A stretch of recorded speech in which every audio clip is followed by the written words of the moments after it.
السلام علیکم ورحمۃ اللہ وبرکاتہ۔ پیارے ویورز، آج میں آپ سے غم اور سجدہ کے بارے میں بات کروں گی۔ جب انسان بہت زیادہ غمگین ہو جاتا ہے، بہت زیادہ تھک جاتا ہے، بہت زیادہ تکلیف میں ہوتا ہے اور اس کے اندر اتنی ہمت نہیں ہوتی کہ وہ اللہ کی بارگاہ میں جا کر سجدہ کرے یا کھڑا ہو سکے، تو وہ پھر بھی اللہ تعالیٰ کی بارگاہ میں جاتا ہے، کیونکہ کبھی کبھار تکلیف ایسی ملتی ہے کہ انسان اتنا تھک جاتا ہے کہ جائے نماز پر بھی کھڑے ہونے کی ہمت نہیں رہتی۔ پھر یوں ہی انسان سجدے میں جاتا ہے تو نہ کوئی گلہ کرتا ہے، نہ کوئی شکایت کرتا ہے، نہ زبان سے کچھ کہہ پاتا ہے، بس دل ہی میں کچھ نہ کچھ کہہ رہا ہوتا ہے کہ اور اللہ پاک سے شکایت کرتا ہے کہ یا اللہ، اب میں بہت تھک گئی ہوں، بہت زیادہ۔ پھر طویل سجدہ کرتا ہے، آنسوؤں کا سلسلہ شروع ہو جاتا ہے اور تھکاوٹ سے بھرا ہوا جسم ہوتا ہے جو تھک کر گر جاتا ہے،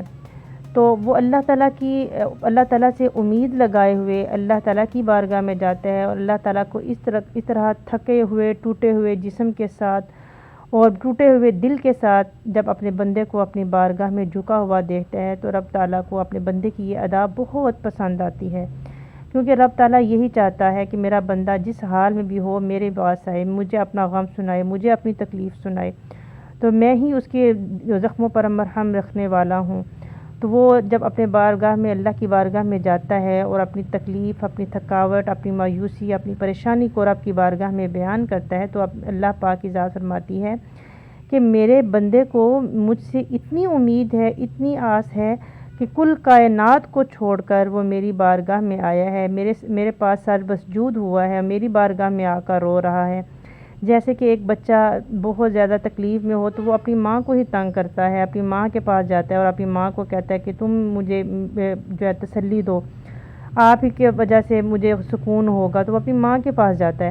اسی طرح جب بندہ پریشان ہوتا ہے تو رب کی بارگاہ میں جاتا ہے، تو رب بھی جس طرح ماں اپنے بچے کو راضی کر لیتی ہے،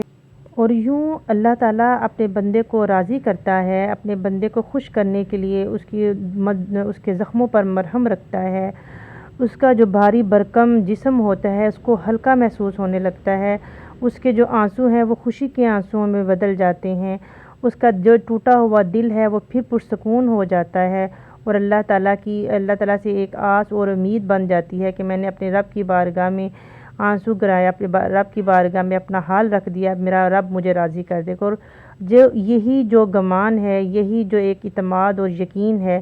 تو یہی انسان کو منزل تک پہنچا دیتا ہے۔ اور پھر اگین وہی کہوں گی کہ اپنے رب کی بارگاہ سے کبھی مایوس نہ ہوں، خواہ کتنے بھی غمگین ہوں، کتنے بھی پریشان ہوں، لیکن رب کی بارگاہ میں جانا کبھی نہ بھولیں، اور مجھے اپنی دعاؤں میں ضرور شامل رکھیں، اور اپنی اسلامک ویڈیوز کو دیکھنے کے لیے میرے چینل کو سبسکرائب کریں۔ جزاکم اللہ خیر۔